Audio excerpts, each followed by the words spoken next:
కుక్క మానవుడు.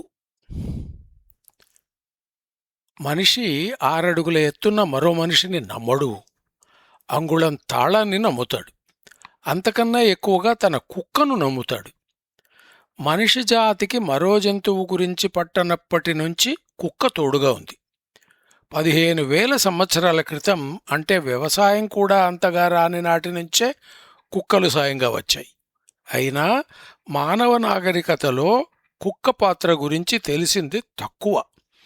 అటు వేటలో, తరువాత పశుపోషణలో కుక్కలు ఎంతో సాయం చేశాయన్నది నిజం. కుక్కలను గురించి పరిశోధకులు చాలామంది పట్టించుకున్నారు. డార్విన్ కుక్కల నడవడిని పరిశీలించాడు. తన న్యాచురల్ సెలెక్షన్ సిద్ధాంతానికి వాటిని ఉదాహరణలుగా వాడుకున్నాడు. 20వ శతాబ్దంలో నోబెల్ గ్రహీత కాన్రాడ్ లోరెన్స్ కుక్కల గురించి విస్తృతంగా పరిశోధనలు సాగించాడు. స్కాట్, ఫిల్లర్ అనే జన్యుశాస్త్రవేత్తలు కుక్కల నడవడిని విశ్లేషించారు. ఇటీవలి కాలంలో మాత్రం కుక్కల గురించి పరిశోధనలు అంతగా జరగలేదనాలి. 21వ శతాబ్దం వచ్చిన తరువాత మాత్రం వాటి మీదకు మరోసారి చూపు మరలింది. తోడేళ్ల నుంచి కుక్కలుగా మార్పులో జరిగిన అంశాలు, వాటి తెలివి, భావావేశాల గురించి ఎంతో పరిశోధన జరిగింది, జరుగుతున్నది కూడా. కనుక కుక్కల గురించి ఎన్నో కొత్త అంశాలు తెలియవస్తున్నాయి. పెంపుడు జంతువుగా కుక్క. నిజానికి మానవుడు కుక్కలను ప్రయత్నించి మచ్చిక చేయలేదు. వేట పద్ధతి నుంచి జీవన విధానం మారుతున్న రోజులలో కుక్కలు వాటంతటవే మనిషి పంచన చేరాయి. పెంపుడు జంతువుగా కుక్క. నిజానికి మానవుడు కుక్కలను ప్రయత్నించి మచ్చిక చేయలేదు. వేట పద్ధతి నుంచి జీవన విధానం మారుతున్న రోజులలో కుక్కలు వాటంతటవే మనిషి పంచన చేరాయి. తోడేళ్లు క్రమంగా కుక్కలుగా మారాయని DNA విశ్లేషణలో బయటపడింది.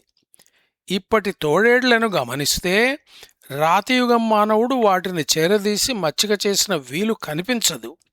అంటే వెనక కాలంలో తోడేళ్లు మరింత మెత్తని స్వభావం కలిగి ఉండేవని అర్థం చెప్పవచ్చు. ఆ జాతి గతించింది. వారసులుగా మన కుక్కలు మిగిలి ఉన్నాయి. అప్పటి తోడేళ్లు మనుషుల ప్రాంతాలలో తిండి కోసం తిరిగాయి. వాటి పిల్లలను మనుషులు చేరదీశారు.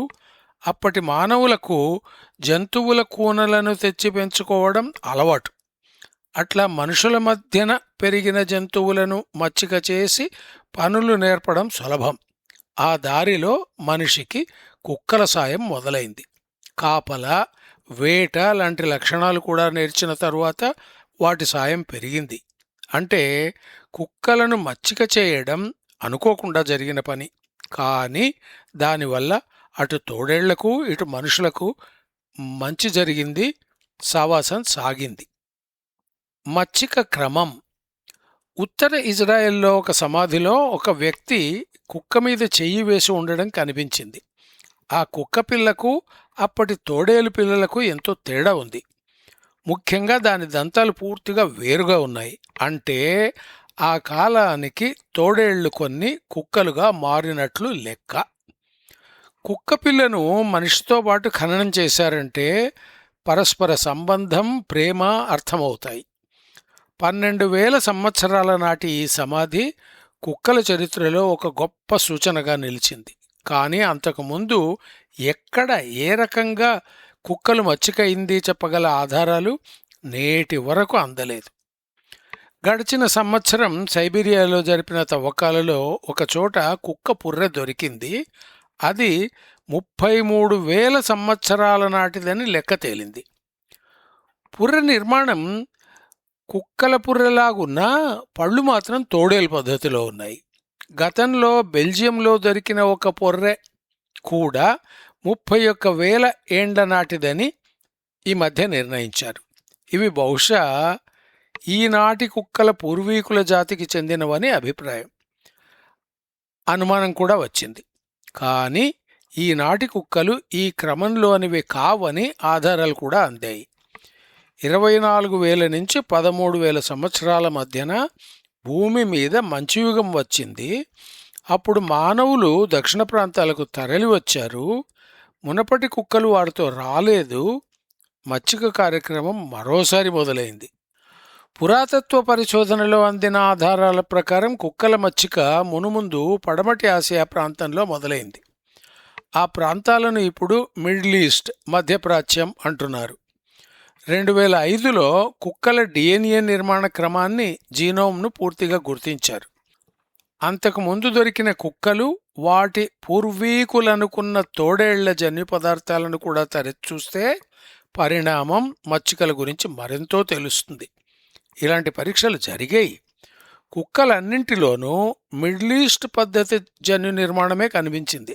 కానుక పురాతత్వ పరిశోధన వెల్లడించిన చరిత్ర సరి అయినదేనని గట్టిగా తెలిసింది.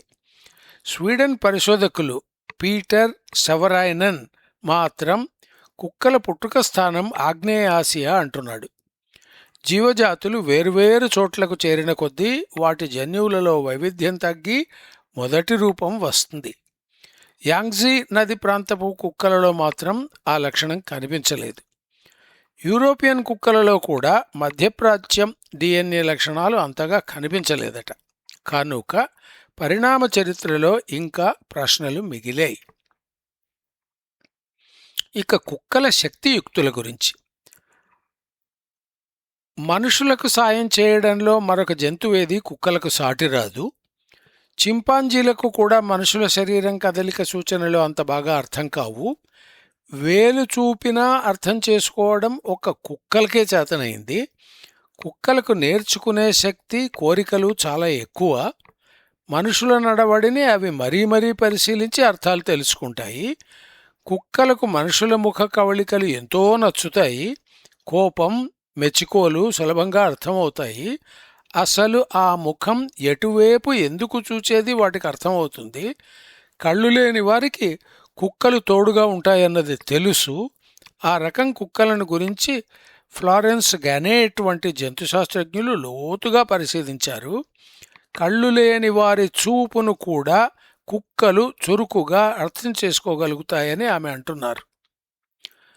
కుక్కలకు తమ పరిసరాలను గురించి అంతగా తెలియదని ఒక్కోసారి అనిపిస్తుంది.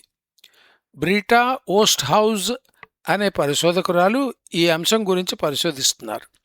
ఆమె చేసిన ప్రయోగంలో 2 హ్యాండిల్స్ ఉంటాయి.